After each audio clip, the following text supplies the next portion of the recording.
نگاہوں سے اوجھل ہے مگر ہے، تو غائب نہیں ہے بلکہ ہے. تو یؤمنون بالغیب، اللہ کو، ملائکہ کو، کتابوں کو، رسولوں کو ہم نے دیکھا نہیں ہے مگر ہم ایمان رکھتے ہیں. ہمیں معلوم ہے کہ یہ بات برحق ہے کہ یہ ہے.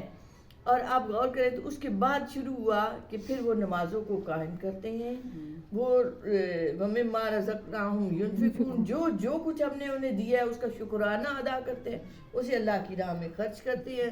الذین یؤمنون بما انزل الیک، اے محبوب جو کچھ ہم نے آپ پر نازل کیا وہ اس پر ایمان لاتے ہیں. اور اس کے بعد باقی انبیاء کا ذکر کیا، اور اس کے بعد پھر آخر میں کیا آتا ہے؟ وَبِالْآخِرَةِ هُمْ یوقنون، یقین ہے ان کا آخرت پر کہ اللہ کی بارگاہ میں انہوں نے حاضر ہونا ہے، حساب دینا ہے، جواب دہ ہونا ہے. جب یہ احساس ہو جاتا ہے کہ ہمیں جواب دینا ہے، یہ احساس ہو جائے کہ مجھے کٹہرے میں کھڑا ہونا پڑے گا اپنے اعمال کے لیے، تو سودا بدل گیا.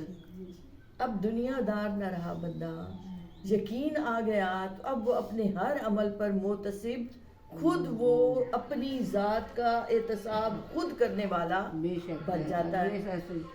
اور درمیان میں کیا تھا کہ جیسے آپ کھیت میں بیج ڈالتے ہیں نا، تو اب مالی سے پوچھیں کہ اس بیج کو تناور درخت بنانے تک اسے کتنی محنت کرنی پڑتی ہے. وہ زمین کی گوڈی کرتا ہے، وہ زمین میں پانی ڈالتا ہے، وہ اس کی آبیاری کرتا ہے، پھر جا کے کہیں وہ بیج اس سے پودا بنتا ہے، پھر پودے کی حفاظت کرتا ہے، اسے کوئی جانور کھا نہ جائے، اس کے تنے کی حفاظت کرتا ہے، اس کی جڑوں کی حفاظت کرتا ہے، یہاں تک کہ وہ درخت بنتا ہے، پھر پھل دیتا ہے، حفاظت کرتے کرتے.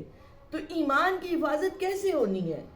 ایمان کی حفاظت کے لیے نماز ضروری ہے. ایمان کی حفاظت کے لیے اللہ کی راہ میں دیا ہوا دینا ہے. جو اللہ نے عطا کیا ہے وہ ہمارا ذاتی نہیں ہے.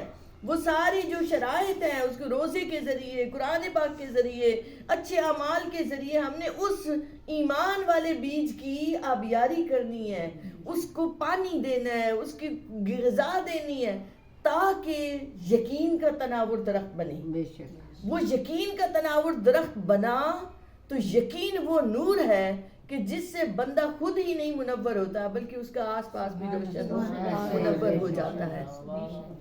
اور یقین کے پھر 3 درجے بیان ہوئے، علماء کرام نے اسلامی کتابوں میں بیان ہوئے. پہلا ہے کہ علم الیقین، کسی نے بتایا اور ہم نے مان لیا. تو یہ جو ہوتا ہے یقین رکھنا کسی کے کہنے پر، یہ کہلاتا ہے علم الیقین، کہ پتہ چلا، جان لیا تو علم الیقین حاصل ہوا.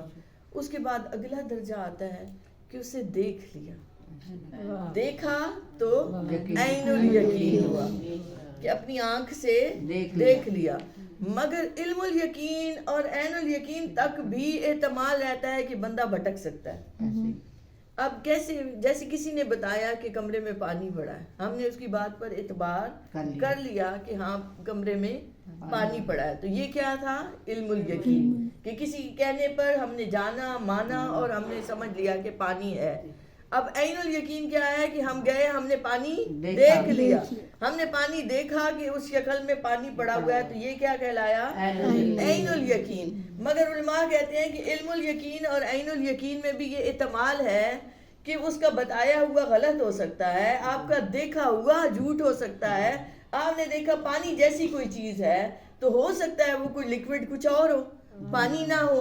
تو عین الیقین پہ اور علم الیقین پہ شیطان وار کرتا ہے، انسان کا یقین متزلزل ہو جاتا ہے، انسان سوچنے لگ جاتا ہے کہ ہاں یہ جھوٹ ہو سکتا ہے، یہ غلط ہو سکتا ہے، کسی نے بتایا تھا، غلط بتایا تھا، شاید اس کو بھی صحیح پتہ نہ ہو. ڈگمگا گیا انسان، اس کا یقین ڈگمگانے لگ گیا. عین الیقین پہ بھی ہوا، اس نے دیکھا بھی تھا، اس کو لگا بھی تھا کہ ہاں میں نے یقین کو پا لیا، مگر کسی نے اسے کہا کہ نہیں وہ پانی تو نہیں تھا، وہ تو کچھ اور پڑا ہوا تھا.